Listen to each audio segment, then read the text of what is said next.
YouTube family, it's your girl Leah back again with another video. In today's video, as you can see from the title, is just my top 8 crochet hair mistakes video. Now, I have only been in the crochet hair game 2.5 years at this point. Started my channel 2.5 years ago, but I've tried 30 hairs and I've had some wins, I've had some losses, and I've done some things wrong throughout this journey, and I continue to do things wrong throughout this journey. But to help you guys out and to alleviate some issues that I see commonly go down in my comment section, you guys say, how can I avoid this? What am I doing wrong with this? What do I need to change? What do I need to do differently with this? I came up with the top 8 common crochet hair mistakes that I see people make so many times, and I want to kind of help you, prevent you to get into the level of being like, okay, I got to take this hair out in 2 days. I want your styles to last. I don't want to lead you on a path of destruction. I want your styles to last. I want your hair to slay for as long as possible. So without further ado, let's just get into my number 1 tip. First tip would have to be, or the first issue that I see that so many people come up with, is not enough packs.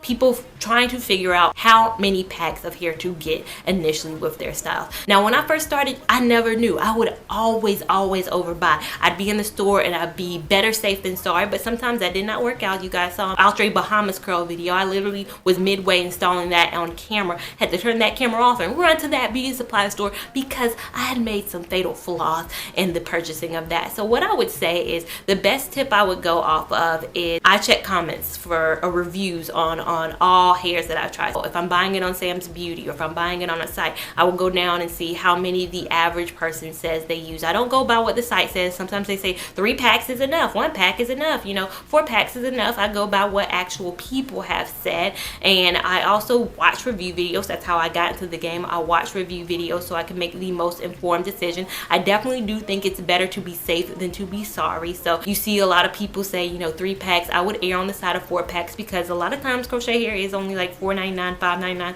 $6.99, $3.99 a pack. So it is very affordable. So if you do make a mistake, and some places even let you return hair. I know not my local beauty supply store, but some let you return. I would definitely say err on the side of more packs than not. I know the common thing that works for me, and I have a smaller head, is I always get 5 packs of Main Concept. Main Concept as a brand has never let me down with no more than 5 packs. I've needed anywhere between 4 and 5 packs. I think on the Lulutress side, I need anywhere between 5 and 6 packs a lot of the times. And this is when I was wearing the hair at a longer length. If you're cutting the hair in half, you would probably need considerably less. So you can half what I say if you wear the hair in an 8-inch style. If you wear it 10 inches or less, you can definitely cut the hairs in half and end up using a lot less hair than needed. If it's the faux lock style, you're gonna need somewhere between 7 and 9 packs to be on the safe side. Now, faux locks are very expensive. I know they run about $6.99, $9.99. So if you get a faux lock brand, you're definitely gonna have to spend a little bit more coin on that, but you're gonna need upwards of, no less than, I would say, 7 packs of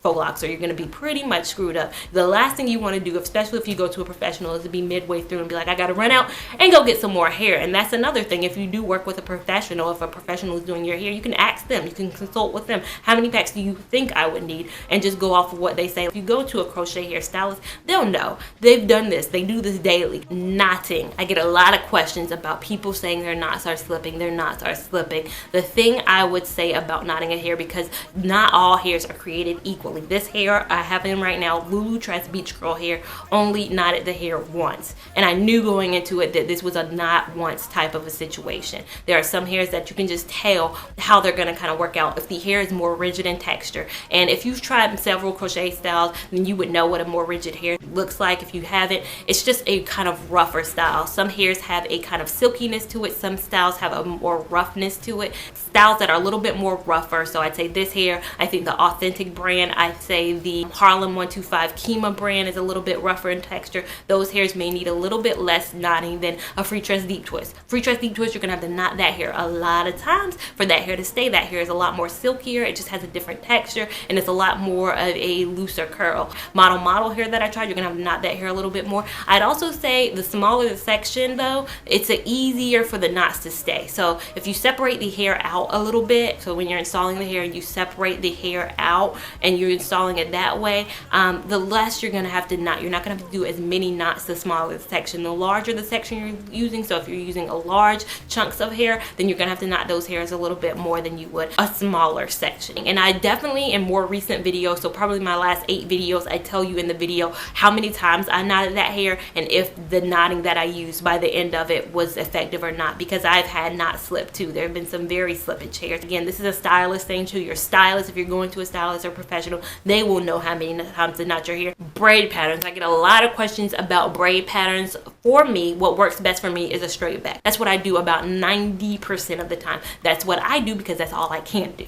I can't do intricate styles. If you want to do it yourself, I highly suggest Beauty Can Braid for braiding patterns and to show you how to braid hair. Taste Pink does a lot of braid patterns too. So I'll go to them for 2 different kind of braid pattern techniques if you want to see more kind of styles. But I definitely think it is dependent on how you're going to wear your hair. I'd say make the braids as small as possible. Big braids are not going to work in a crochet style. Some people do 4 or 5 big braids. It's not going to look as realistic as that can. The smaller the braids, the better. Now they don't got to be, you know, the flattest cornrows. I'd say somewhere between like 10, 11, 12, 13, 14 braids, depending on your head size too, is an adequate amount of braids to kind of have. And it also depends on how you want to wear your hair. If you want to do an updo, I can't really do, well, I could probably do an updo. I can, you know, do it updo. Some of my braids in the back can kind of show, but it depends on how you want to wear your hair, the kind of the braid pattern you want to have, the versatility that you want to have. I have straight backs, meaning I can kind of do like this. I can kind of wear the hair parted on any side. Straight backs just work best for me. The goal is, though, for me, is really to have the least amount of tension on your hair as possible. And what I mean is, this is a protective style. You're not supposed to be left edgeless. You're not supposed to be meant having headaches or need to take an Advil after your style. That's why a lot of times I leave out a considerable amount in the front. Not leave out, but I do keep my edges, and it may be also a factor of the braiding style that I have or the braiding ability that I have, that I can't braid that tight. That might be a good thing in the long scheme of things, because I don't put that much tension on my hair. Please don't put that much tension. Whoever you go to, if it's starting to hurt, be like, loosen it up, girl. We're not doing this. We're not doing a very tight style, because at the end of the day, this is to protect your hair. If you're not seeing benefits, if you're not seeing your hair grow, if you're not seeing benefits to crochet braids, I would definitely say I'm all for trying it. But if you're not seeing any benefits into your actual hair and the actual progression of your real hair, I'd say maybe look into a different protective style. But protective style and crochet braids are supposed to be, you know, easy, you know, low maintenance. They're supposed to be something that you don't have to really worry about. So the least amount of tension that you can put on your hair, your braid pattern, and something that gives you a lot of versatility and something that you look forward to. Because the way you wear your hair, when you get your hair braided down and you wear your hair, you're gonna wear it for a couple weeks, so you might as well like it. Length. I know I'm probably the queen of what you talking about, girl. You used to always wear your hair long. I did for so long, and I still do at some points. And you know, catch me in November when my birthday hair is gonna be long. It's gonna be long. I still do long styles at some points, but I definitely say hindsight is 2020. I would probably cut down a lot of my styles to very short. So anywhere between 14 inches and less, I think is the sweet spot for a crochet hair. The longer you get, just comes with more hassle. This is not a human hair. People a lot of times forget that this is not a human hair. This is made in a factory. This isn't cut from somebody's head. This is made in a factory, the same way they make your t-shirts, the same way they make these blouses, the same way they make anything. This is how this is made. So the more that it interacts with other fibers, the longer the hair, the more it rubs against your clothing, it rubs against other stuff. It's just becomes more of a hassle the longer it is. So I know crochet hair a lot of times comes long. Don't mean you gotta wear it long. I had to learn that in the hard way. I'm like, the hair is 24 inches. That means I gotta wear it all 24 inches. That ain't what it means. It don't mean that. It means you cut it. It means you can snip it. You can cut it in half. You can do whatever you need to do. But don't wear the hair long if you can. Products is another mistake I get. So many people ask me, what do I use on my crochet hair? Like, what product specifically? People want to run out and buy the most expensive shampoos, the most expensive conditioners. This goes back to what I said a minute ago. This is fibers. These aren't hairs. These aren't hairs. So buying, you know, your regular shampoo, your Shea Moisture that is meant for hair, you might as well rinse this out with Tide laundry detergent because it's fibers at the end of the day. Your hair products aren't going to really work on this hair. So I've said this in my wash day routine video. What I mainly focus on when I'm washing my hair is washing my hair. I care about this. I don't care about this $4.99 synthetic hair made out of, you know, in a factory. So my main focus is on detangling the hair, but when I wash my hair, I'm really washing it for this. I'm washing it for this. Washing it for this, yeah, you can let the water hit it because sometimes you want to get scents out of it. The thing about crochet hair is it attracts a lot of scents. Just like sometimes I have a dog and I keep my dog on her little blanket and I keep her blanket around her. So even when she's away from the blanket though, the blanket still smells like her. The thing about crochet hair, it's just like your other fibers. It keeps scents in. And sometimes you can become nose blind to the scents. Like if I leave my dog for a little bit, come back like a day later, I'm like, what's going on here? The same thing about your hair. You're attached to it 24/7. So you become nose blind to scents sometimes, but sometimes your crochet hair can have a scent to it. Remember when I put the fabric softener in my hair? If you guys watch my, I think that was Authentic Deep Twist hair, I put a fabric softener in it. I thought the smell was gone. That next day at work, people was like, I smell some fabric sheets in here. Is there some fabric sheets in here?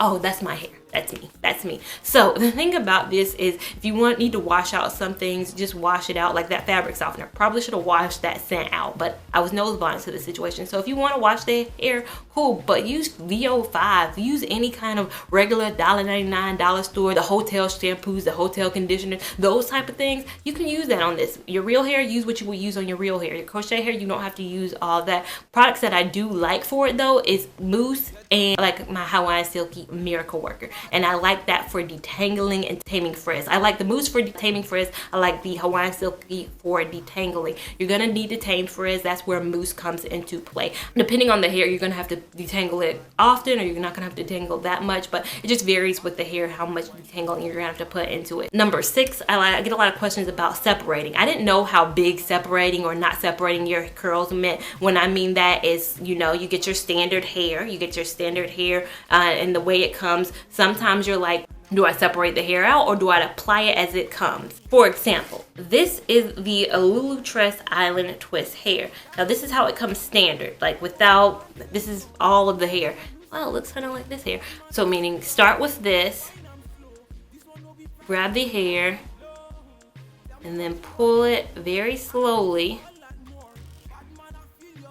And then you're left with half sections on each. So you have that one turn to these two. And as you can tell, when it's separated, it's not as, this is it non-separated. This is it separated one time. So the curls almost look different when you separate the hair out. I say it definitely depends on the hair. And I know you can't tell that until you're kind of in the middle of it, like this hair right now. Lulutress Beach Curl hair. I say in this video, if you watch this video, that I regret separating this hair out. I did separate it in the front, so this is what the hair looks like separated. In the back section, I just wanted to have a test to see how it looked unseparated. This is the hair unseparated. It performed well and it performed better in the non-separated sections than it did in the separated section. Another thing with my Ultra Kinky Curl hair, I separated that hair after I installed it. I first installed it, it looked one way, and then I separated it, and then it looked another way. And I got a lot of comments in that video that you guys liked it better in its non-separated form. It definitely very, very much so depends on the hair itself and the style that you're kind of going for. I say this goes back to another thing. I would definitely look up pictures. I would definitely look up kind of styles to see what kind of works best if you're going to separate the hair out or not. I'm not going to plug my own channel, but I do say that my channel definitely is to help you guys kind of see what decision you need to make in terms of separating your hairs out. A lot of times, probably like video 1 through 20 on my channel did not separate the curls out at all, and they lasted better. So I'm more prone to liking a hair non-separated versus separating it, but that's my personal preference. For a lot of people, separating it allows them to use less packs. That's a great benefit of a hair. A pre-looped hair, a lot of the times it's very simple enough too, because you're just kind of defined in what the kind of style is. So I'm very much so more prone to a non-separated curl than I am a separated curl. That's my personal preference in the terms of the look of it, and I think it just wears a little bit longer. So separating curls or to not separate curls is definitely a personal preference. Another thing I get questions about all the time, to apple cider vinegar rinse the hair or to not apple cider vinegar rinse the hair. For me, I don't rinse my hairs. I'm gonna do a video very soon just to test out to see what it's like rinsing a hair. I don't do that simply because I haven't had to date, knock on wood, an adverse reaction to any of the crochet hairstyles that I've tried. So my roommate, she has a adverse reaction to main concept hairs and some other hairs too. She had an adverse reaction to it. I think she tried main concept before I tried main concept actually. She tried, I didn't know she had, but she tried the main concept, I think beach curl hair way before I did, put it in her hair, lasted a day, and her hair was on fire, and she vowed off main concept for at least until I told her try waterfall curl hair. So she didn't try main concept for at least a good 7 months, and then she tried main concept a waterfall curl, and she really did like that hair a lot. Even I think her and her best friends went to Vegas with the hair in, so she liked it later on. But main concept didn't work for her immediately, and it was because she had an adverse reaction to it. She started rinsing her main concept hairs, and now she tries main concept hairs and she really likes them, but she had to start rinsing the hair. That is something that some people have to do, some people don't have to do. Now, rinsing the hairs will show you some things. She let me know when she rinsed that hair, she saw some things coming out of that hair that I don't even probably want to see. She saw some white stuff coming out of the hair, and I was like, you never want to see how your hamburger gets on your plate. You just want the hamburger on the plate. You don't want to see the cowing situation. You don't want to see all that. You just want to see the pretty stuff. I didn't want to see all that. I didn't want to see what comes out the hair, because then the illusion is gone. But I know there is a process to make the hairs the way they are. They are, again, not real hairs, but there has to be a process in place that makes the hairs look the way that they do. And I'm sure it involves a lot of chemicals. It involves a lot of stuff. The chemicals in the hair can react badly to some people's head, and I'm not saying that to scare anybody, because I want everybody to try crochet hair. But if you're somebody who notices that you have an adverse reaction, please rinse the hair. Even if you think you have a sensitive scalp, if you're tender-headed, if you just know your scalp be acting funny sometimes, just rinse the hair. And even if you just want to be on the safe side, rinse the hair. Now, you guys text me all the time, does that change the integrity of the hair? Is the curl a different curl after you rinse the hair? Which I would assume it would be. Again, not fully sure, because she washes all her main concept hairs. To me, they don't look any different. I haven't been up on her. I didn't feel her hair, because I don't just be touching people's hairs like that. But it doesn't look any different. Now, I don't know if it changed the composition and the way that it feels, but rinsing the hair, definitely a personal preference and something you got to kind of figure out for yourself. Do I need to rinse? Do I not need to rinse? And number 8, nighttime routine. Big factor into your hair. It's a big factor into the longevity of your hair. Big factor into if your hair is going to last or not. I'm a bonnet queen. I sleep with a bonnet all the time. I've been sleeping with bonnets for the last 28 years of my life. First words was probably bonnet, because I'm all about wearing my bonnet at night. I don't care if I got a boyfriend. Don't care if I got nothing else going on. A bonnet's going on this head. I love my Target bonnet. You guys ask me all the time where I get my bonnet from. It's Target. It's big enough to contain all this. I got it for the faux locks that I had tried. It was big enough to contain all that, and it also somehow, it's like a magical bonnet where it can fit any style that I have, because it works very well for any hair that I have. And I pineapple a lot of my hairs up at night.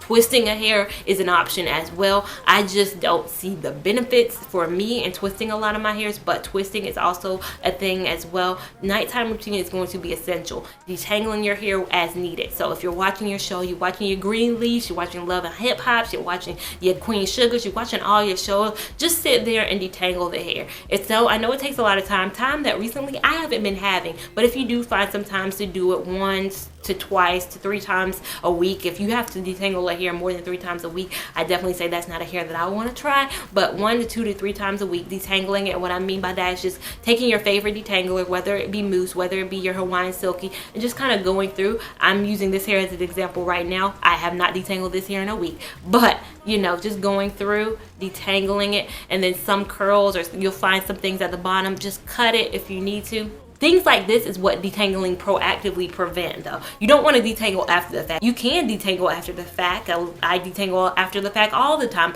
but being proactive in your detangling, be proactive in your nighttime routine, is definitely something that helps your crochet styles last as long as possible. And that's what you guys out there want. You guys want a long lasting style. You want something that's not going to slip. You want something that is going to be enough packs. So back to nighttime routine. Nighttime routine, very important in the longevity of your style. The thing you want is your style to last as long as possible, and you can't not take care of it throughout the wear of it and expect it to last long. Sometimes I don't take care of hairs and it's like, why didn't it last long? I know the answer to that question.